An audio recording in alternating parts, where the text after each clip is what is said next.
Good evening, I'm Hafiz Marzukhi and these are our top stories tonight. Donald Trump urges Hamas to disarm following talks with Benjamin Netanyahu. And China has fired rockets towards Taiwan and deployed warships around the island. All that and more coming up on AWANI International.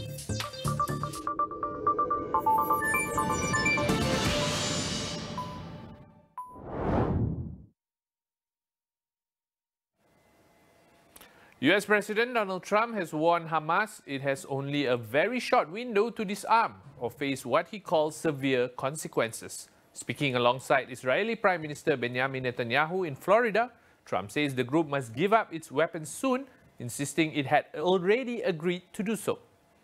Steve Witkoff and Jared Kushner will be in charge of that from our side, but if they don't disarm as they agreed to do, they agreed to it, and then they'll be held to pay for them. And we don't want that. We're not looking for that. But they have to disarm within a fairly short period of time. Trump also said reconstruction in Gaza could begin relatively soon. The Gaza peace plan came into effect in October. Its second phase calls for a technocratic government, Hamas to disarm, and Israeli troops to withdraw, paving the way for rebuilding. But critics say Netanyahu may try to delay that process, pressing for Hamas to disarm before Israeli forces pull out. During the press briefing, Trump also warned that the U.S. would launch further attacks on Iran if it was found to be using different sites to develop nuclear weapons. The comments come weeks after Trump claimed U.S. strikes in June had completely destroyed Iran's key nuclear enrichment sites. But Israeli officials have since voiced concern that Iran could be rebuilding its long-range missile arsenal. Iran, meanwhile, insists it is no longer enriching uranium and says it remains open to negotiations with the West.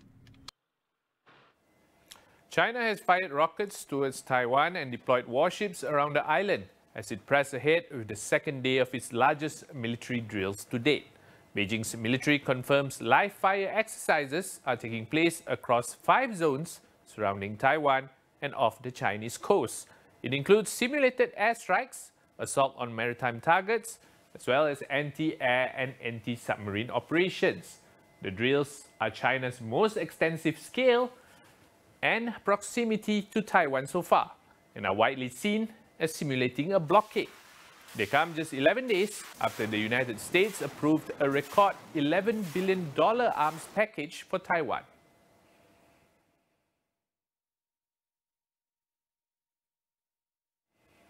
US President Donald Trump says he is not concerned about China's live-fire military drills around Taiwan, dismissing speculation about a possible invasion. He describes the relationship with Chinese President Xi Jinping as strong and adds that Xi has not raised the issue with him. Well, I have a great relationship with President Xi, and he hasn't told me anything about it. I certainly have seen it, but he hasn't told me anything about it, and I don't believe he's going to be doing it. Does it worry you? No, nothing worries me. Nothing. The drills followed the Trump administration's approval of a major new arms package for Taiwan, a move that has increased tensions with Beijing. The United States has long supported Taiwan's right to self-defense, while deliberately remaining ambiguous about whether American forces would intervene in the event of an invasion.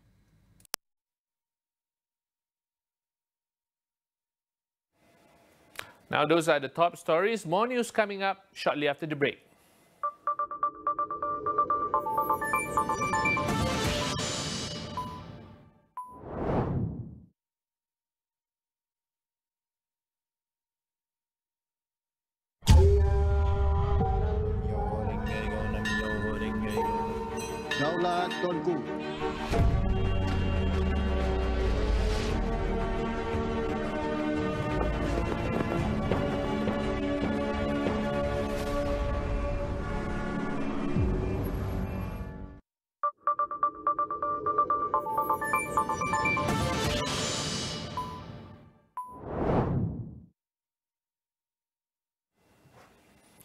Prime Minister Dato Sri Anwar Ibrahim says ASEAN leaders are reviewing the situation in Myanmar following the first phase of elections held over the weekend. Anwar says the review is being carried out in stages, with priorities including reducing violence and preventing further divisions. Anwar added that ASEAN is also seeking to avoid granting premature political legitimacy while working towards an inclusive and credible path to a political resolution. Meanwhile, as Malaysia concludes its ASEAN chairmanship, Anwar said regional stability had been strengthened through the group, despite ongoing political and security challenges. He said the collective efforts of the member states and partners had helped ASEAN continue to bring together differing views and bridge diplomatic gaps. Malaysia formally handed over the ASEAN chairmanship to the Philippines, which will take on the role for the 2026 term. Russian President Vladimir Putin tells US President Donald Trump that Moscow may reassess its position on peace negotiations after what Russia describes as a Ukrainian drone attack on a presidential residence. The Kremlin says it views the reported incident as serious and directly links it to a possible change in Russia's approach to ongoing peace talks. Ukraine rejected the claim, denying that 91 drones targeted Putin's residence in northern Russia, with Kyiv describing the allegations as false and saying it was not supported by evidence. According to the Kremlin, President Vladimir Putin and US President Donald Trump spoke by telephone on Monday, during which Trump outlined Washington's continuing negotiations with Ukraine. Ushakov added that Trump reacted with shock to Putin's account of the alleged attack on a presidential residence in the Novgorod region. Yemen's Presidential Council has ordered all United Arab Emirates forces to leave the country within 24 hours. The move comes after a Saudi-led coalition carried out an airstrike on the southern port of Mukalla, targeting shipments of weapons reportedly sent by the UAE to support the Southern Transitional Council, or STC, a separatist group seeking autonomy in southern Yemen. Head of Yemen's Saudi-backed government, Rashad al-Alimi, in a televised address, declared a state of emergency, announced the cancellation of a defense pact with the UAE, and accused Abu Dhabi of fueling internal conflict. The move is seen as one of the strongest statements yet from Riyadh against its Gulf ally. The STC was once part of the Saudi-led coalition that intervened in 2015 against the Iran-backed Houthis. The separatists later broke away to push for self-rule. Since 2022, the STC has controlled parts of southern Yemen under negotiated power-sharing arrangements with the government. Saudi Arabia warned the STC not to expand its control, but the group pressed ahead, raising tensions and deepening fractures between Riyadh and Abu Dhabi. US President Donald Trump says he and Israeli Prime Minister Benjamin Netanyahu do not see eye to eye on the Israeli-occupied West Bank, though he did not spell out the disagreement. Trump said he was confident Netanyahu would do the right thing after being asked whether settler violence in the West Bank could undermine peace efforts. Israel has faced growing international pressure to curb attacks by Jewish settlers against Palestinians in the West Bank, with violence surging since October 2023. The West Bank has been under Israeli military occupation since 1967 and is home to over 3 million Palestinians. In a bid to block the creation of a Palestinian state, Israel has approved 69 new Jewish settlements in the occupied territory so far as part of its expansion drive. The United Nations, Palestinians and most countries consider the settlements illegal under international law, warning they could further destabilize the region. US President Donald Trump says American forces have carried out a strike on a dock area linked to alleged Venezuelan drug smuggling operations. The move marks the first known US land operation inside Venezuelan territory, raising concerns on a possible escalation of Trump's pressure campaign against Venezuelan President Nicolas Maduro. Trump said the strike caused a major explosion at a site where he claimed drug smuggling boats were loaded. However, he did not disclose the location or provide evidence to support the allegation. State media, CNN and the New York Times reported the blast was caused by a drone strike carried out by the CIA. When asked directly whether the CIA was responsible, Trump declined to confirm. Trump has previously threatened land strikes and authorized covert action in Venezuela as pressure mounts on Maduro amid sanctions, all seizures, and an intensifying U.S. military presence in the region.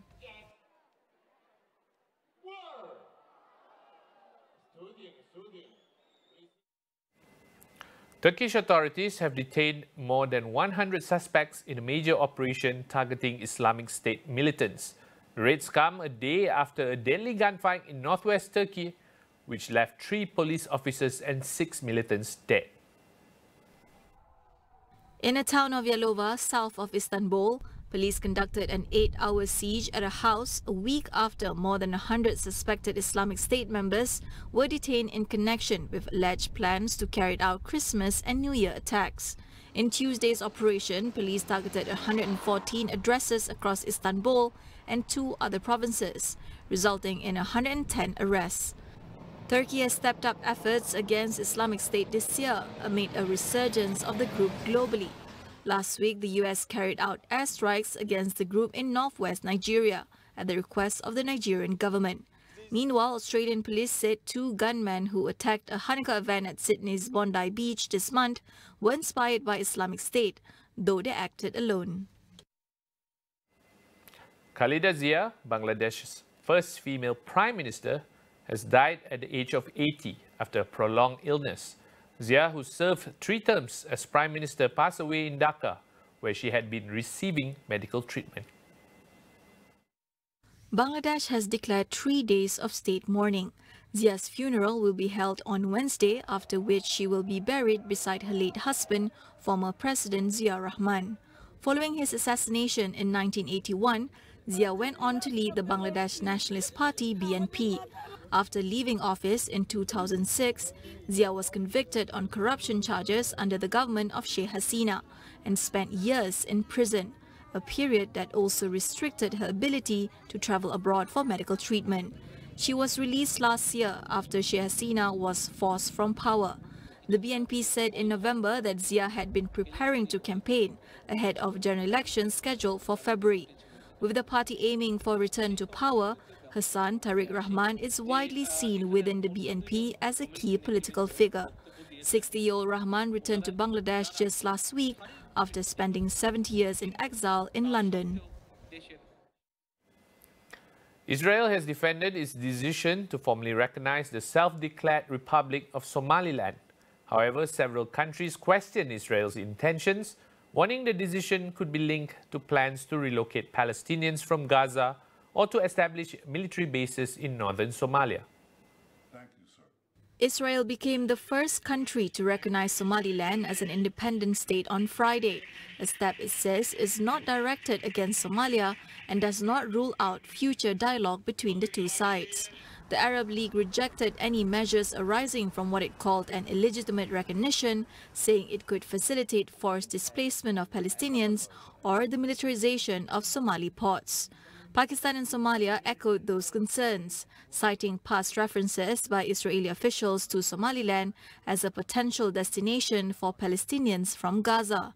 However, Israel did not directly address those allegations, and U.S. officials said President Donald Trump's Gaza peace plan states that no one will be forced to leave the territory. Somaliland has operated as a de facto autonomous region since 1991, but has failed to secure international recognition until now. That concludes AWANI International tonight. Stay with us as we track the strategies and power shifts shaping the new global order. For more updates, visit international.astroawani.com and follow us on social media as well. I'm Hafiz Marzukhi. Thank you for watching and good night.